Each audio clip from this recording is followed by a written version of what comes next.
is Vlogust day 3. I apologize in advance if you can hear my son playing on his video game downstairs. But you know, it is what it is. I also apologize because if I move out of the way, you're probably going to see the dishes in my sink, but that is his job. That is not my job. So anyway, I'm going to make my keto aid for the evening. I actually am going to be heading off to my second job. So put in 8 hours at the day job today, and then I will work another 7 tonight at my second job. So I do a lot of liquid, especially when it's hot. It's actually not too bad today. It's been kind of cool. So I wasn't able to go swimming again because it was only 70 degrees during my lunch break when I normally would go. And no, I am not getting in an outdoor pool when it's only 71 degrees and breezy. No, that is not what I'm going to do. So I did an at-home workout today. I did a little bit lighter one. I actually did a Leslie Sansone walk strength where you hold weights. And I realized that I didn't post the Fitness Blender link yesterday. So I'm going to try to remember to put that below for that one. And then I'll try to remember also to post Leslie Sansone's. Like I said, you'll have to forgive me. I'm not new to, I am new to posting videos every day. And like I said, this is not going to be edited, which also scares me. Again, I tend to say so a lot, which frustrates me, and I don't like to hear it. However, there it is. And I am going to make my keto aid now. So these are 64-ounce jugs. I got them both on Amazon. I actually love this one, which I got not on Amazon. I actually got this from Walmart.com. It was on clearance for $8.88. Again, it's 64 ounces. It does keep things cool for 24 hours. I only need to keep it cool for about 8 hours. And I don't care if my water is like ice cold. I usually just pour it from the tap. I don't need it to be ice cold, but I don't want it to be boiling hot either. And my second job, I am in my vehicle. I'm a delivery driver. I'm also falling over right now, so that's fun. And anyway, therefore my drinks are in the car. And if on a really hot day, if it's 110 like it was here last week, if I just took a plain like plastic bottle or something, or normal regular water bottle, it's undrinkable because it's literally boiling by the time I get to it because the car is all sealed up and I'm not driving the whole time. I'm kind of back and forth. So it's not like it's air conditioned and cool and comfortable in there. It's a great job. It's really easy and it's fun, but it definitely requires some planning ahead. Anyway, I'm going to go ahead and get started on making this. So yesterday I did not, you can over supplement on potassium really easily, and because I do, supplement quite a bit, as you saw, I actually have been supplementing about probably, it's about 8,000 milligrams of this stuff, which ends up being, I think like, what is that? 4,000 milligrams of actual potassium. So that is what it is. But yesterday I had the yogurt, which has a lot of potassium. I had spinach twice, which has a ton of potassium, and I didn't want to overdo it.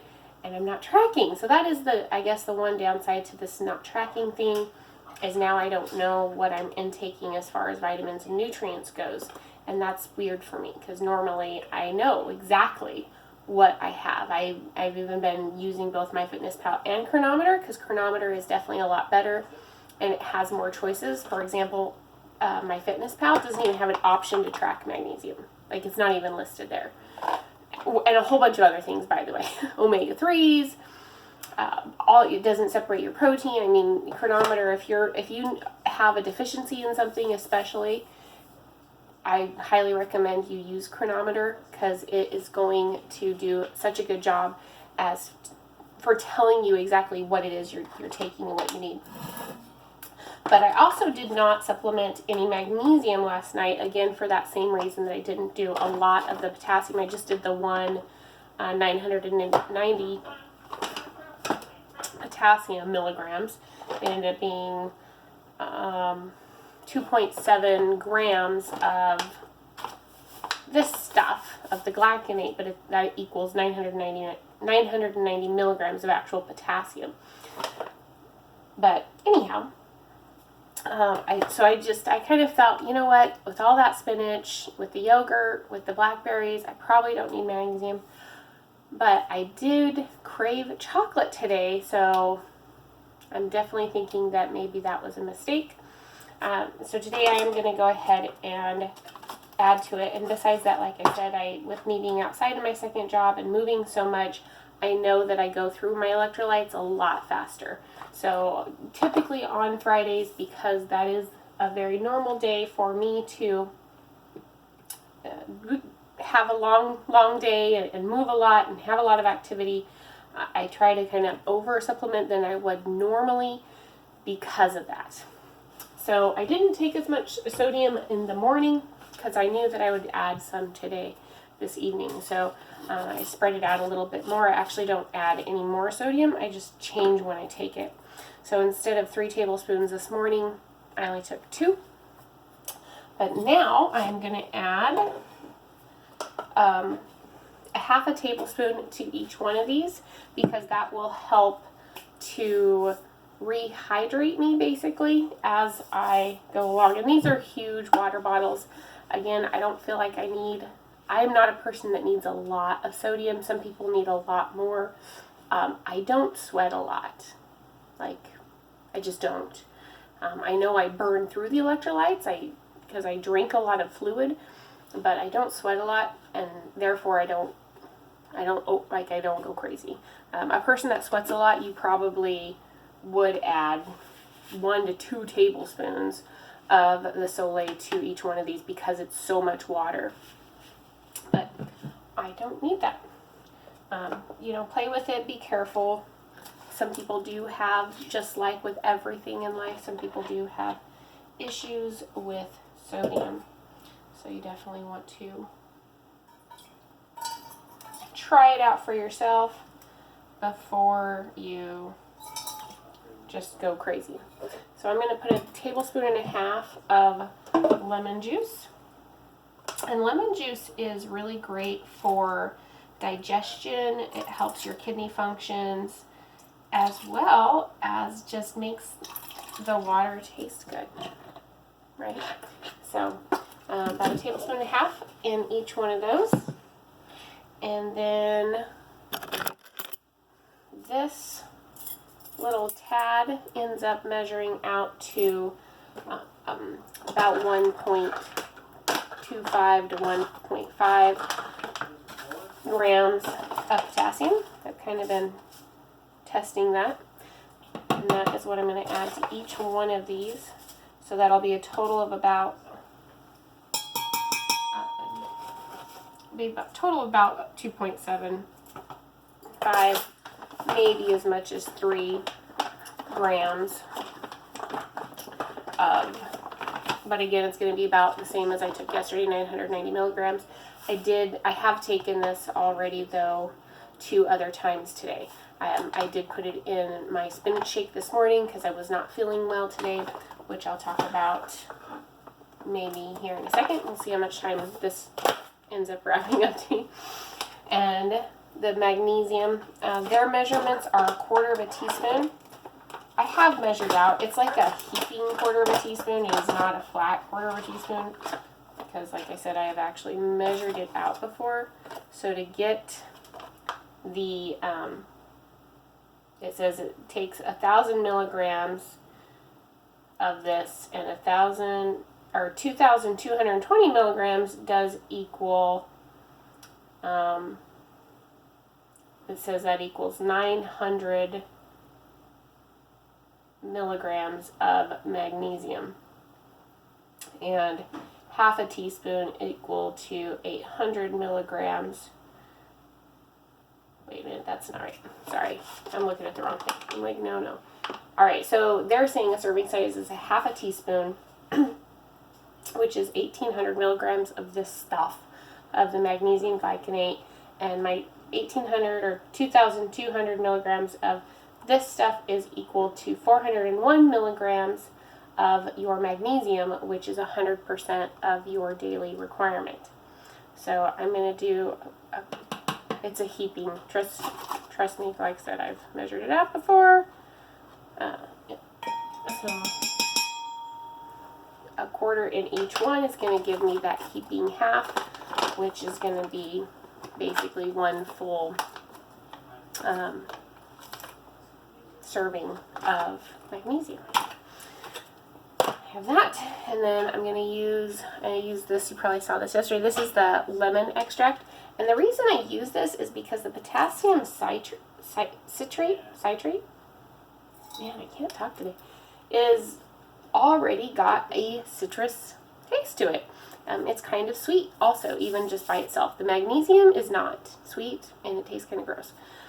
You definitely want to take it with something, because it's not bad enough that you can't cover it up, but you definitely don't want to drink it in straight water. Tip for the day. Anyway, I'm going to add that, and I'm going to put just a tad bit of sweetener in here, which isn't great. I don't usually like to have sweetener throughout the day. Fridays are probably my exception, especially now that I used to drink a Diet Dr. Pepper every day, and I don't do that anymore. So, it's not great. I don't recommend it. And they always say, you know, you can't really count it as a fast if you're using sweeteners. So there you go. Oh well, the way it is. Anyhow, I'm gonna put in half a teaspoon, or half a tablespoon, so about 7 to 8 milligrams of each in each one of these containers. Look at that. Exactly. And if you don't have a gram scale, I would get one. They're so handy, like, not for just measuring this type of stuff, but I find that it's so much easier to, like, cook, especially baked stuff, if you're having to measure out coconut oil and peanut butter and that kind of stuff. Or, I mean, I don't cook with a lot of peanut butter, but I used to, and it's so much easier to measure that out instead of, you know, getting it all stuck in your measuring cup or spoon, and it's a mess. This is just so much easier. So a half a tablespoon of Soleil per container, and now my Keto-Aid is basically ready. I just need to add water, and I don't worry about blending these because I'll shake them quite a bit. So I'll just have to add some water to that, and that will be good to go. All right, let's see, we're at 13 minutes, so I'm going to be really brief for update as to how things are going. I didn't track again today. I did post a picture of my lunch on Instagram, so if you don't follow me on Instagram, then start, because I post inspirational things on Instagram, so not just keto things, but things, I post Bible verses. I will sometimes post a full day of eating. When I tracked, I would also include the MyFitnessPal graphs and whatnot, so you can go back and take a look at that, and that's kind of fun to do. But the other thing with the update is I woke up feeling like garbage. I didn't eat any more yesterday. I did, you know, what you guys saw. That was the end of my day, and that's pretty typical for me to eat breakfast, lunch, and then every once in a while a snack, and then I'm done. So that smoothie did fill me up. I checked my blood sugars later on. My insulin levels did spike a little bit. They're at 90 after my smoothie, but I was in ketosis today when I woke up. I was going to look at what the level was, and now I forgot, so sorry. I'll try to include that maybe at the end of this 30 days. I'll make a fancy graph and you can see what my ketone levels were. But I was well in ketosis this morning. It wasn't like iffy at all. Therefore, that smoothie did not kick me out of ketosis. For lunch today, if you go to my IG, you'll see I actually added the fruit and yogurt into my lunch, and that worked out really well. Again, I have lunch right after my workout, and everybody says that's what they kind of recommend. If you're going to have carbs, you know, that's when you should add them. That's when your body's going to absorb them as well. I don't explain it very good. Check out Thomas DeLauer's video on those, on when to add carbs if you're going to add them. So that's what I did, and I did about the same, as a little bit more than a cup because I was kind of eating the last of what was in the container. It's the end of the week. Everything's kind of the end of whatever package I seem to be eating. And I did switch it out for blueberries today. I only did half a cup of blueberries though, because they tend to be a little higher in net carbs, I guess, because they don't have as much fiber as the blackberry, but they have a lot of other great nutrients and antioxidants.